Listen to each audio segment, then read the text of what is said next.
Welcome to Narc Abuse No More, where we're here to help educate you about narcissistic abuse because your feelings do matter.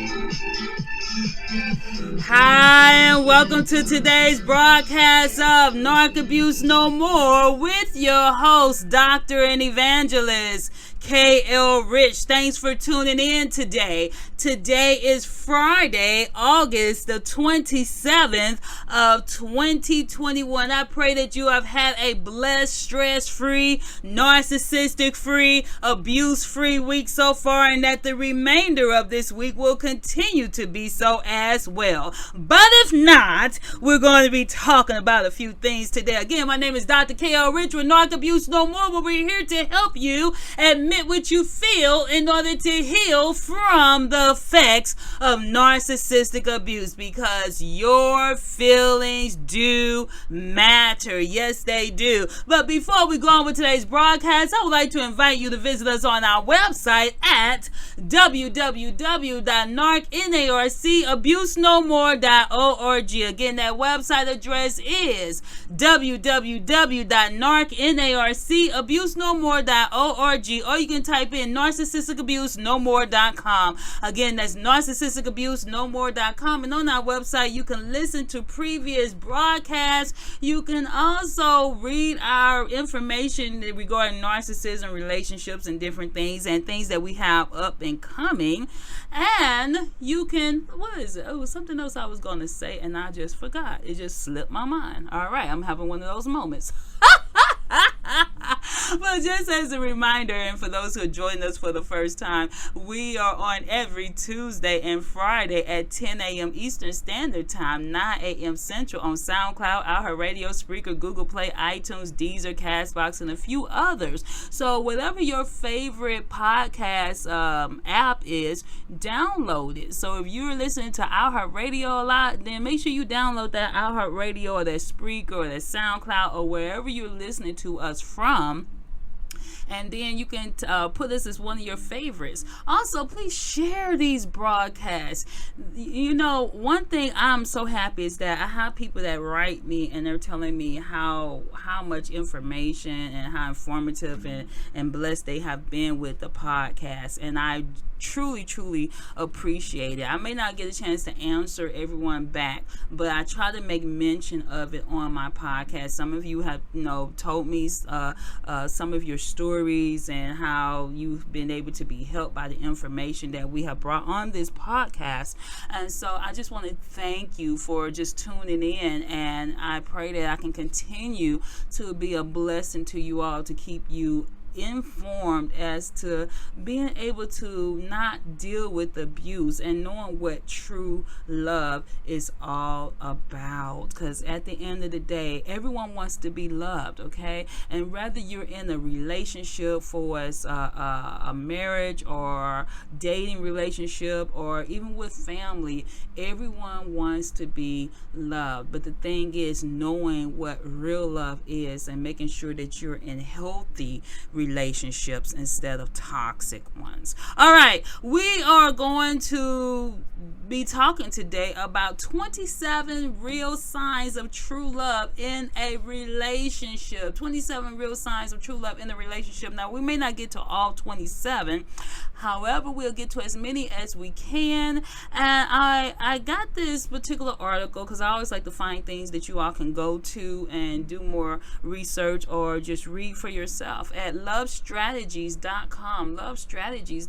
And I thought that this article was a very good article. It's written by Little Love Step. That's not the person who written it by. I'm not sure. I forgot who the author is. But anyway, you can go to lovestrategies.com and get this information that we're about to present to you today. Now, some of you don't have time to read and do all the research, so you listen to a podcast like this in order to help you still get the information on your busy schedule. So I appreciate that, and I am here to bring that to you. All right, so today we're talking about the 27 real signs of true love in a relationship. Now, many of us have been through in relationships that may not have worked out. Some people have wind up being hurt in those relationships. You may have been married, you may have been divorced, you may have been dating, it may not have worked out. You may have even had relationships even within family or friends or your work environment, and you wind up being hurt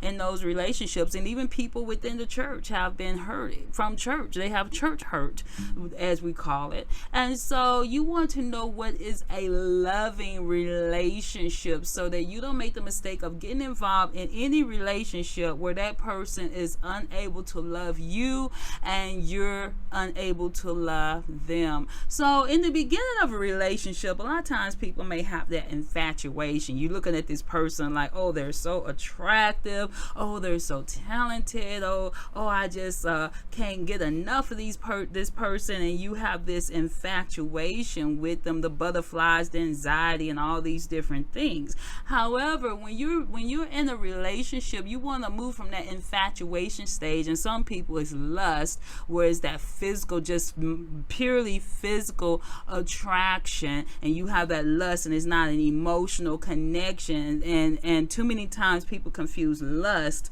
with love, but those are two separate things, because lust can fade, and it will fade eventually, but the love, if it's true love, it will stay there. But love takes time and it takes work, and when you're in a relationship that's worth its salt, you need to work on that relationship. So many people, oh, I'm in love, but what are you in love with? What do you love about this person? And we're going to talk about that today, because we don't want to confuse lust, infatuation with love. Those are different things on different levels. And so can you have a loving relationship and have this lust with this person? Of course, but the thing is that when I say lust, I mean not in the unhealthy sense. I'm talking about you find this person attractive, you're really into this person, you like the way that they look and everything, but that is not love. We don't need to confuse those two. You can be attracted to someone and at the same time you don't love them. So should you be attracted to the person that you're with? Of course, that would be nice, but that is not love. And we don't want to confuse the two. Too many people look at the movies. There's too many romantic movies, and you see them confusing the lust with the love. And oh, I love this person, but it's all about lust, and it's not about that love. And you want to ensure that you have and recognize what true love is, because true love will stand the test of time. That means that everything is not going to be perfect, but you both have to work at it. And when you're dealing with narcissistic relationships, there is the essence of true love is often missing, because when you're dealing with a narcissist, they really don't know how to truly love. A narcissistic love is toxic. So we're going to discuss today and go over what is a true loving relationship. And number one, that person that you claim or you think you might love makes you want to be a better person. And when you're in a relationship with someone, you want someone that's gonna help to build you up, not tear you down. That person wants you to be the best that you can be, because in the process they're trying to be the best that they can be.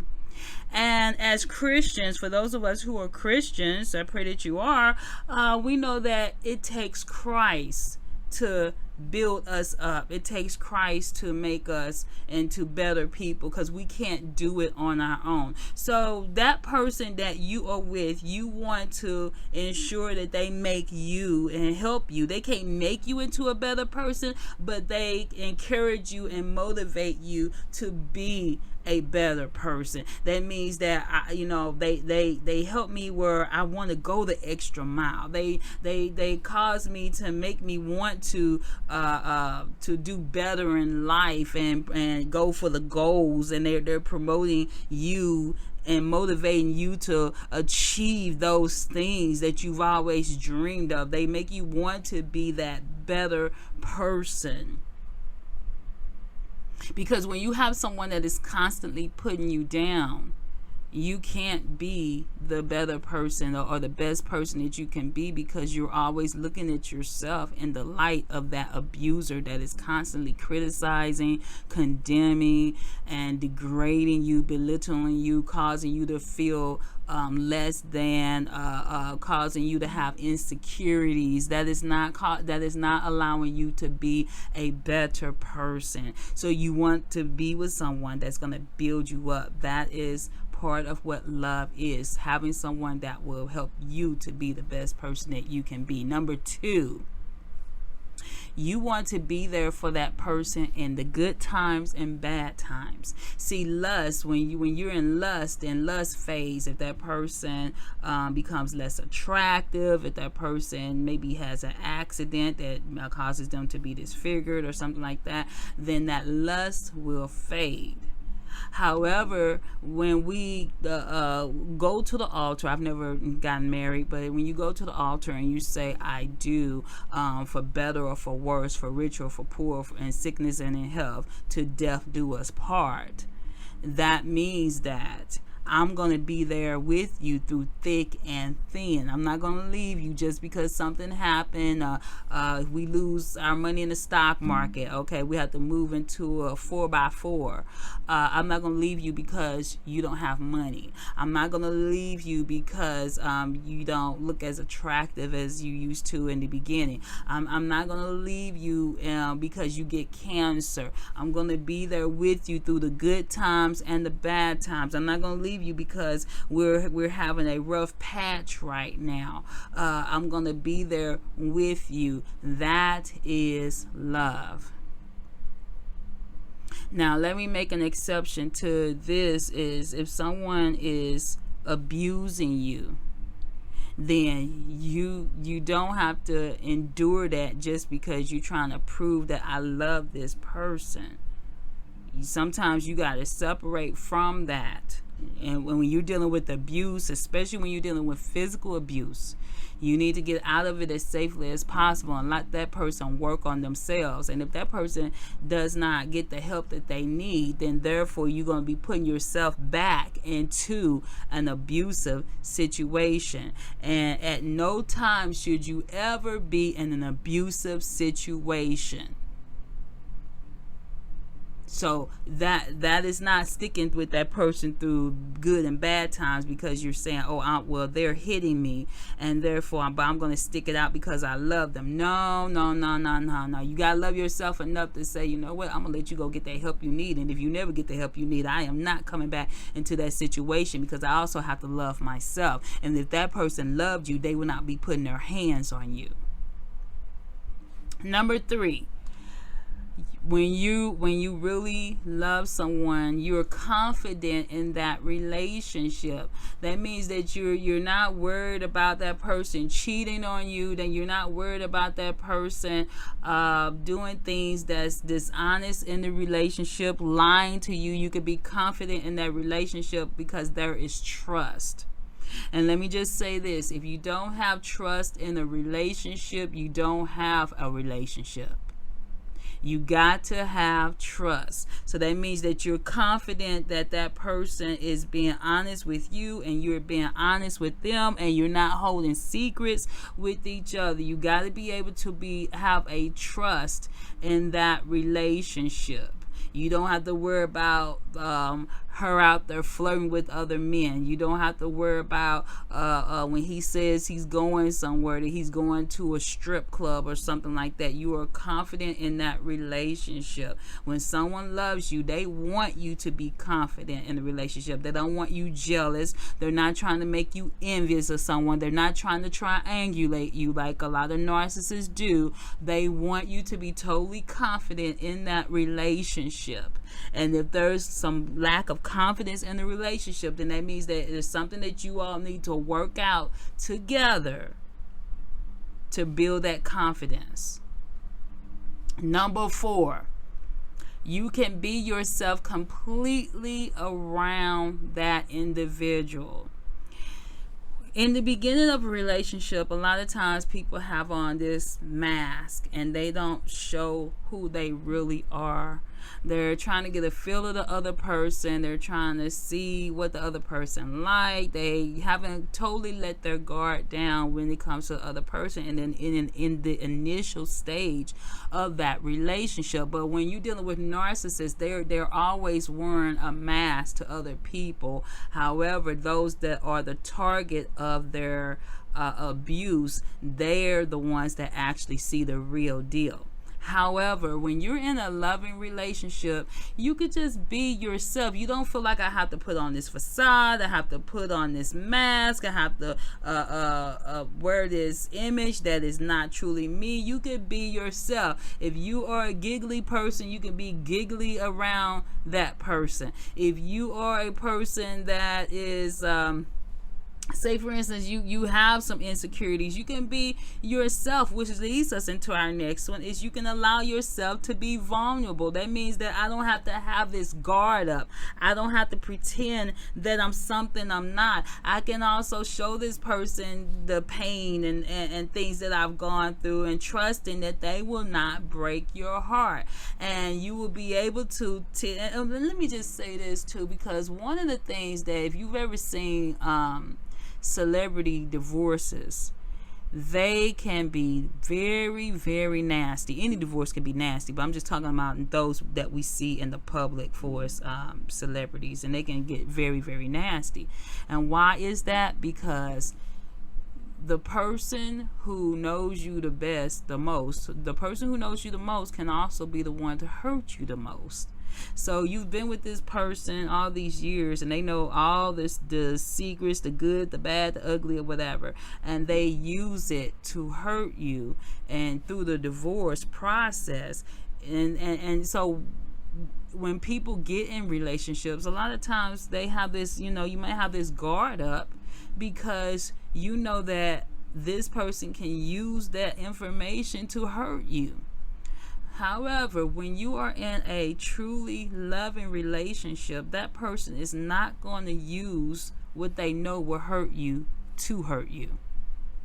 They're gonna even if they're upset with you, they're not gonna go below the belt and hurt you with the very thing that they know that brings you pain. So therefore, when you're in a loving relationship, a truly loving relationship, then you allow yourself to be vulnerable. And let me just say this, because even if you all get upset, and even if things are on the rocks, you never use what you know will hurt someone to actually hurt them.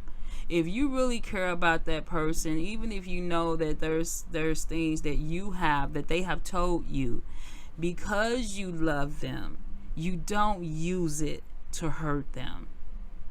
Don't throw it up. If you love that person, and don't go below the belt, don't throw things at them when you know that it's a sensitive area in their life. Someone, even if you're mad, you don't use things that you know that can hurt that person as a weapon against them, just to hurt them even more. When you truly love them, that means that I can be upset with you, but I'm not going to use that sensitive area to throw rocks at it to cause you pain. Deal with the issue, not that you're trying to win an argument and prove that you're right, because it makes the situation worse when you use something that has been told to you by that person in their most vulnerable time with you, and you use it to hurt them with. Number 6, when you're in a relationship with someone and you love them, you're not going to play games with them. We know that narcissists love to play mind games. But when you love someone, you leave the games behind. You leave the games alone. You don't want to play games with that person. You want that person to know that you are straight with them, that you are upfront with them, that you truly do love them. You're not going to play mind games with them. You're going to also be willing to forgive, because in relationships sometimes you're going to hurt that other person unintentionally, and therefore you got to be willing to forgive. You don't use it to play a game with them hoping they chase you for their forgiveness or beg you for their forgiveness. You're going to be willing to forgive, and in that sense forget, and be able to move on. Number 7, you desire to do nice things for that person. When you're in a healthy relationship, a loving relationship, it's not just about you. You're thinking about the other person. What can I do to bring a smile to this person's face? What can I do to show them that I love them? And sometimes you might do something that may not even be your cup of tea.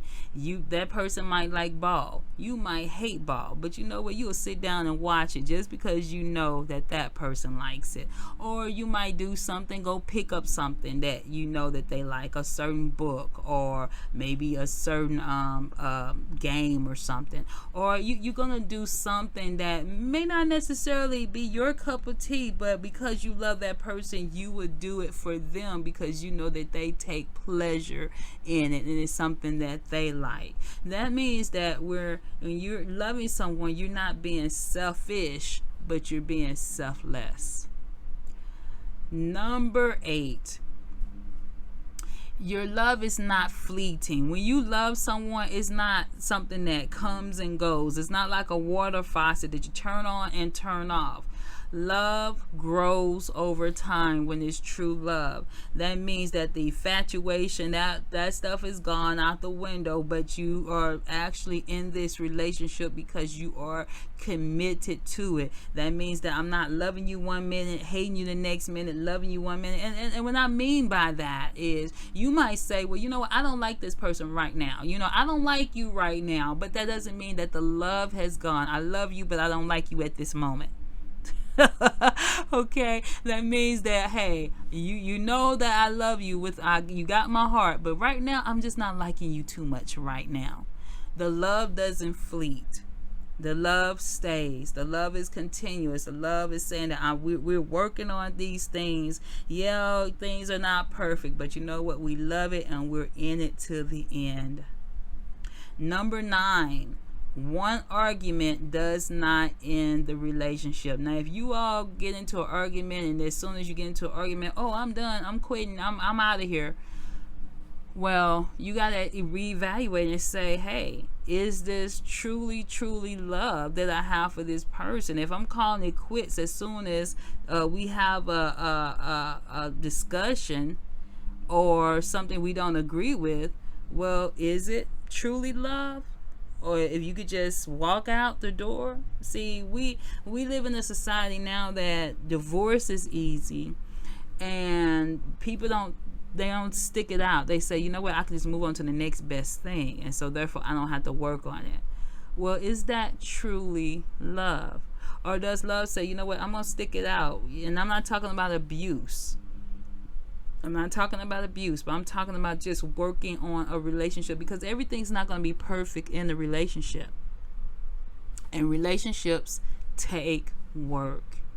However, when you truly love someone, then you see yourself sticking this out and saying, you know what, let's agree to disagree if you can't come to a compromise at that particular time. Or we can go to counseling and have someone to help walk us through this. But you're not going to just throw in the towel at the first chance you get. Because sometimes people do that and they think, oh, the grass is greener on the other side. And they find out that grass wasn't really green at all. It was spray painted. Okay, so you want to be able to stick things out. Another thing, number 10, is you see yourself together in the future. If you're trying to decide if you want to marry this person, then you say, hey, is this someone that I can see myself with in the future? I'm talking about not the infatuation, not the love bunnies and butterflies that's going through your stomach. I'm talking about sticking this out through with this person through thick and thin. Even if things change, even if they get a receding hairline or get a few extra pounds or something like that, can I stick this out with this person?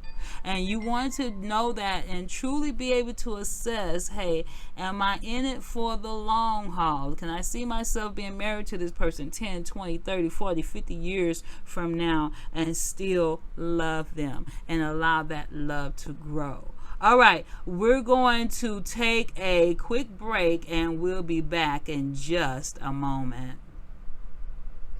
I've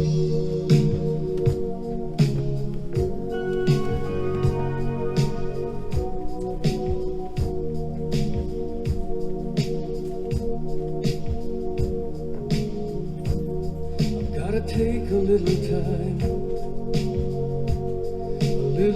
to think things over.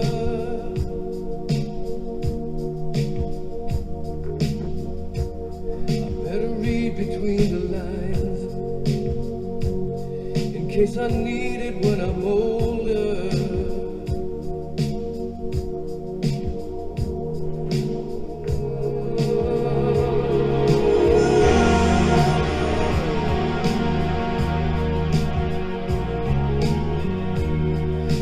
Mountain I must climb feels like the world upon my shoulder. Through the clouds I see love shine. It keeps me warm as life grows colder. In my life there's been heartache and pain. I don't know if I can face it again. Can't stop now. I've traveled so far to change this lonely life. I wanna know what love is. I want you to show me. I wanna feel what love is. I know you can show me.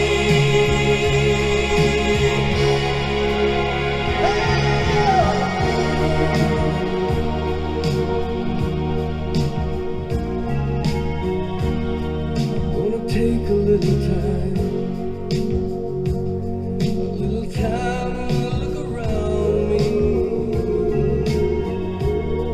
I've got nowhere left to hide. It looks like love has finally found me. In my life, there's been heartache and pain. I don't know if I can face it again. Can't stop now.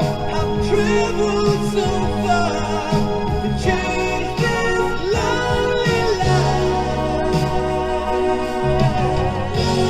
I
is I Want to Know What Love Is by Foreigner.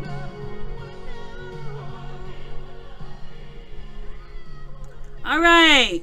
So we're discussing the 27 real signs of true love. Number 11, it feels natural.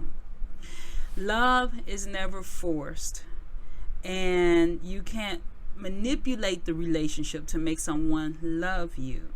And when you are in a relationship that's loving, that means that, hey, it's natural. It feels natural. You don't have to feel like you're trying to force yourself to love that person. It just naturally happens in that way. Now, this is not to say that love doesn't take work, that relationships don't take work. However, the love is not forced. It becomes natural to you. Number 12, you will sacrifice for them. And the Bible talks about that, about sacrifice, and when you love someone, that is you will sacrifice. What greater love have a man than this, that he would sacrifice himself for his friends? And so we know that Jesus gave the ultimate sacrifice when he sacrificed for us. So that means that you will not just put yourself first. You will sacrifice for that other person. And it's because you love that person. Sometimes you might say, well, you know what? I don't have money to maybe do something I want, because I want to do, help this person with whatever it is that they're in need of. So you will sacrifice for them. Number 13, that person's success is also your success. And what does this mean? This means that not in a narcissistic sense of I'm taking credit for your success. This means that you are happy when you're married to someone, and say, for instance, they get a job promotion. That means that I'm happy for you, because that's also my success too. When I'm helping you, or when I'm happy for you, or when I'm cheering you on, or if that person goes back to school and say, hey, I want to go back and get my degree, and you cheer them on as well, because that's a success for both of you. So you're wanting that person again to be the best person that they can be, and at the same time as they're succeeding, then that's also your success as well. And that is a loving relationship. You're their private cheerleader. You're the person that's cheering them on and helping them to get to where they're trying to go. And if you're married, that's a success for both of you. And I'm going to skip down to number 15. You are truly partners in life. You know that, okay, if I'm in this relationship, I'm married to this person is not just someone that's just a body that's there. I am truly trying to be your partner. That means that I'm in relationship with you. This is a partnership. This is not follow the leader. This is we are in partnership with one another. I'm looking out for you. You're looking out for me. We're looking out for each other. See, the relationship is not 50-50. The relationship is 100-100. That means that we're both giving all of ourselves to this relationship. Number 16, you don't rely on him to make you happy. You can't make another person happy if they're unhappy within themselves. They have to find their own happiness, and at the same time, you can do things to bring a smile to their face. See, when someone is relying on you to be their all in all, then you can't possibly be their all in all, because you will always fall short. And when you're dealing with narcissistic relationships, they will remind you that you are falling short, because they're going to find every single thing that's wrong, every single flaw that they perceive to be of yours, because at the end of the day, you will never be able to make them happy. Number 17, you communicate and not fight.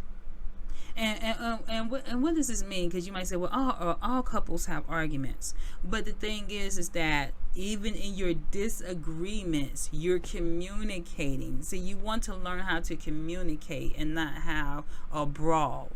That means that I'm listening to what you say, you're listening to what I say, and we are talking and trying to communicate for us, working things out. So you want to have an understanding that, hey, we want to communicate with each other, not fight each other. Fighting, that means I'm not listening to what you're saying, you're not listening to what I'm saying, because I'm trying to be right, you're trying to be right, and both of you are wrong. So in the relationship, you want to communicate. And that means that even sometimes if you have to say, you know what, let's table this and let's come back and revisit it later, after we've had time to calm down and reassess and think about things, then we can come and talk about this calmly. But when you're in the heat of the argument, and then at the same time, if you're throwing things, well, you're this and you're that, you're name calling, you're throwing up things that was supposed to have been forgiven, you're throwing it back up, then you're not communicating, you're fighting. Number 18, you love to make that person smile. Now, you may not be able to make that person happy because they have to find that happiness on the inside of them, but you can make them smile by the things that you do, by the person that you are, by being there for them, by showing them that you care. And this also includes the love language, knowing that person's love language, and knowing how to make them smile because you understand their love language and they understand your love language. Number 19, you will do anything for them. And what I mean is legal. I'm talking about within the legal realms. I'm talking about going the extra mile. That means that I'm gonna do what I can to bring a smile to your face. I'm gonna be self-sacrificed. I'm gonna do things even when it's something that I really don't really care to do. And as I mentioned earlier, you may not like football, but you'll sit down and watch football just because you know it's something that they like to do. You might venture off into eating something that you really could care less, but because it's their favorite food. Now, the good thing is when you go to most restaurants, even if they like frog legs, which I won't touch them, but if they like frog legs, they can have their frog legs and you can still have your chicken. So you venture off into doing something that you normally would not do. Number 20, people recognize that you all are a good couple. And this is not to say that you go by everybody's opinions, because sometimes you will have those singles that may hate and they might say, oh, this person is not this and that, and it's not necessarily because they're looking out for your interests. That's that narcissistic mindset, but because they are alone, so they want misery loves company in their mind. But the thing is that people see that you all are a true match for each other, and sometimes people can see what you don't see, whereas in the beginning of a relationship you have those rose-colored glasses on and people can see the real deal, and they can see how you all interact with one another, and they know each of you, and they say, hey, you all are a good match together. So, and you want to listen to people who have a good sense of character, a good sense of judgment, that's able to recognize the true essence of a good relationship. Now, if you're listening to someone who doesn't have a good relationship, never had a good relationship, and they're switching from woman to woman or man to man, then you might not want to listen to what they have to say. But someone who is knowledgeable, seasoned, a veteran in the sense of healthy relationships. Number 21, you can accept their flaws. None of us are perfect. None of us are perfect. We all got something that we need to work on. However, when you're in a loving relationship, you can accept their flaws, okay? They might snorkel when they laugh. Okay, they might have some extra love handles, or it might be something that would, you might would normally annoy you, but you love them even in the midst of what you might consider as flaws. We all have flaws. There's no one that's perfect, but also make sure that you are with someone where the flaws that they have you can accept. And let me put it like this: if someone has a gambling habit, you need to really reassess that. That's not a flaw that you really want to get involved with, because that will cause a mountain of debt, a mountain of trouble for you as a couple later. I'm talking about things for as, okay, this person uh, uh, may not dress the best. You might consider that a flaw, but that can change. Someone that again might have receding hairline, you might say, "Well, I normally like men with hair, but I can deal with that particular flaw." If you consider that a flaw, or well, this person, I normally like someone that has long hair, but they have short hair. Okay, I can deal with that. Certain things like that, not things that, oh, well, they're abusive, but I'm gonna put up with it just because I love them. No, you need to love yourself enough to know not to take abuse. All right, we're going to take another quick break and we'll be back in just a moment.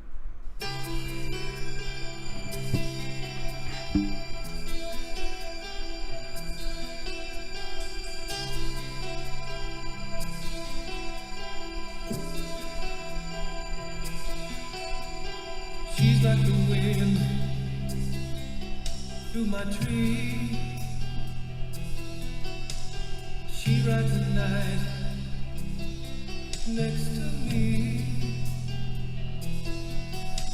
She leads me through moonlight, only to burn me with the sun. She's taking my heart, but she doesn't know what she's done. Feel the breath in my face, her body close to me. Can't look in her eyes. She's out of my league. Just a fool to believe I have anything she needs. She's like the wind.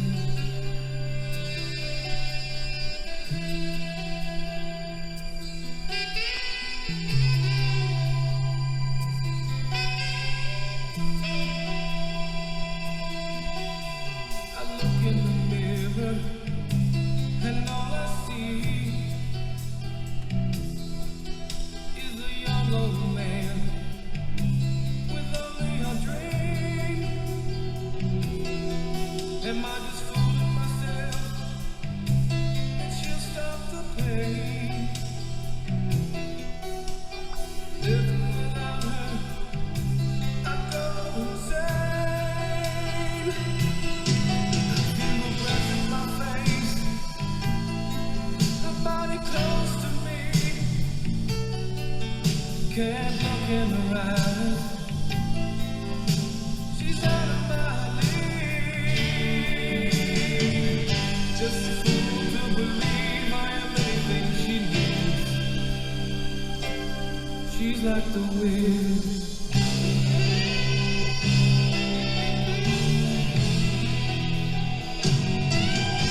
Feel your breath in my face, your body close to me. Can't look in your eyes. You're out of my league. Just a fool to believe. Just a fool to believe. She's like the wind. Just a fool to believe. Just a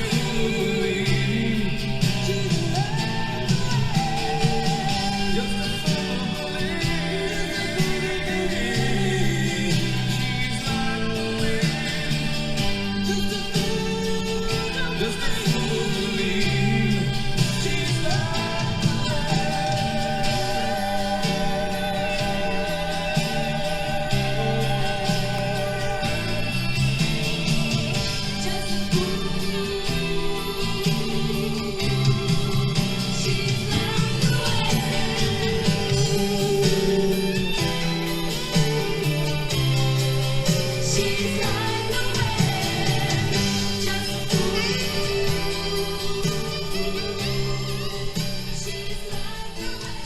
And that is She's Like the Wind featuring Wendy Fraser with Patrick Swayze. Um, I really had no idea, and it's crazy. I had no idea that Patrick Swayze sang that song. And I have heard that song, and in years past, I've seen that movie, and I never knew that he was the one that had sung that the song, sang that song, should I say, the late Patrick Swayze. All right, we're wrapping things up. 22, you want to live together. When I'm talking about for is marriage, because as Christians we're not to live with anyone outside of the realm of marriage. So you want to live together, you want to have kids, get married. If you love someone and you're in this dating relationship and you see yourself with this person for life, then the next step is marriage. And then if you two decide that you want to have children together. So and this is something that's very important, is I would recommend all couples, because as a pastoral counselor I would never recommend anyone get married unless you have good couples counseling.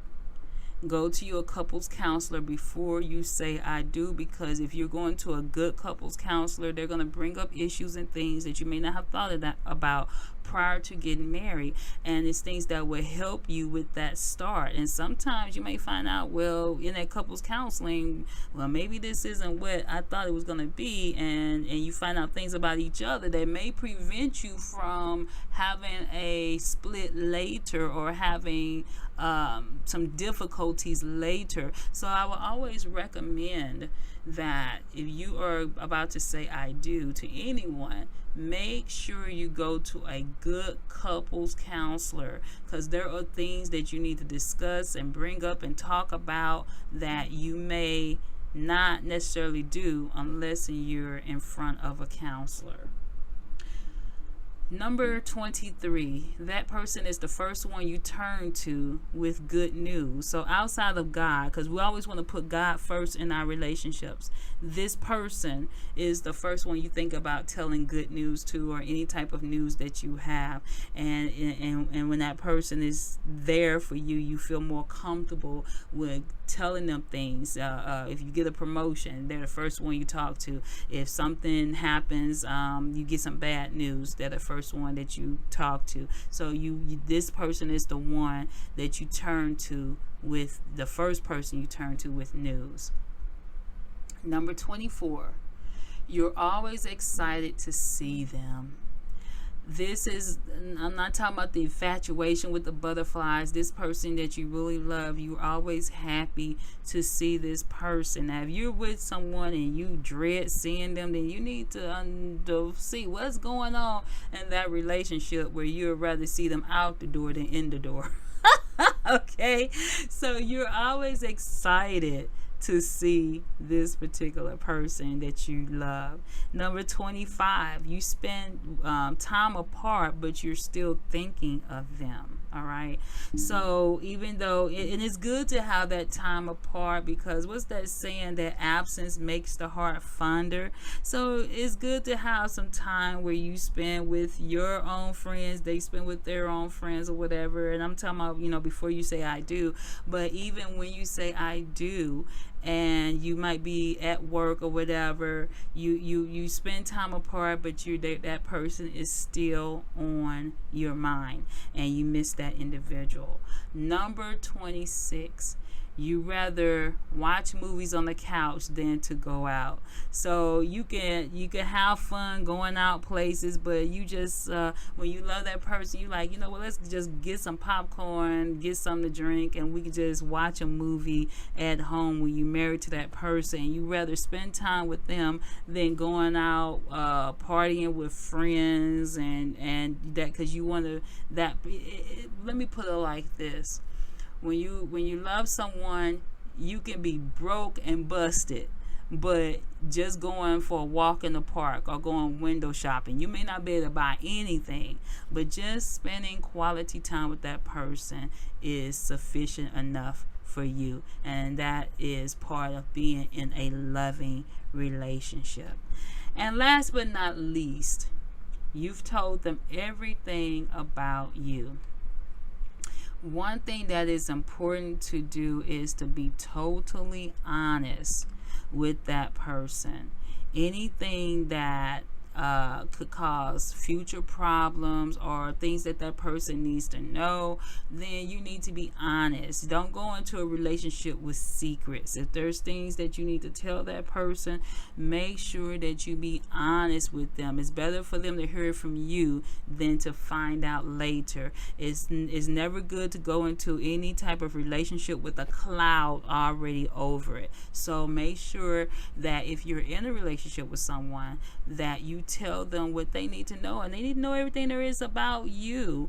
And then even if you all decide that there are some things that you're not going to talk about, make sure that it's in agreement with each other, for us not talking about maybe certain things, but make sure those things, and what I mean by that is, for example, you may decide that there's some certain aspects in relationships that you had that you might not go into specific details about, but they need to know the general essence of it.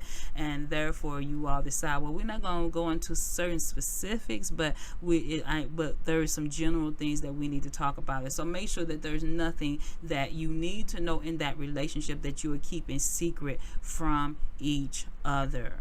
Be fully honest. Tell what the things that you need to tell in this relationship, things that person needs to know, so that there will be no cloud or deception within the relationship. Because once the trust is broken, it is hard to gain it back. I'm not saying it's not impossible, but it is hard to gain it back.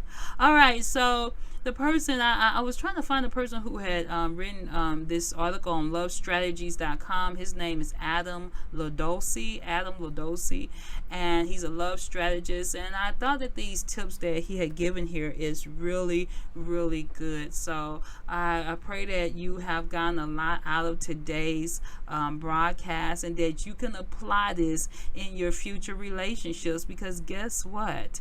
When you're dealing with narcissistic relationships, it is so important to find the healthy relationships, to be in healthy settings, to be with someone who loves you for who you are, and you can love them for who they are. And even though relationships there's no perfect relationship, there's the relationship that is perfect for you. And relationships take work. I know that we're in a society with the fairy tale romances and things like that, but to be truly honest, there is no fairy tale where everything is perfect and you ride off into the sunset. However, when God puts you together with that person that he wants you with, then you will work together to build upon that relationship, and therefore that relationship with Christ in the center will last. All right, we are up out of here. I pray that today's broadcast has been a blessing to you, and that we will see you again on next time, Lord willing, where we're here to help you admit what you feel in order to heal from the effects of narcissistic abuse, because your feelings do matter. This is Dr. KL Rich. Until next time.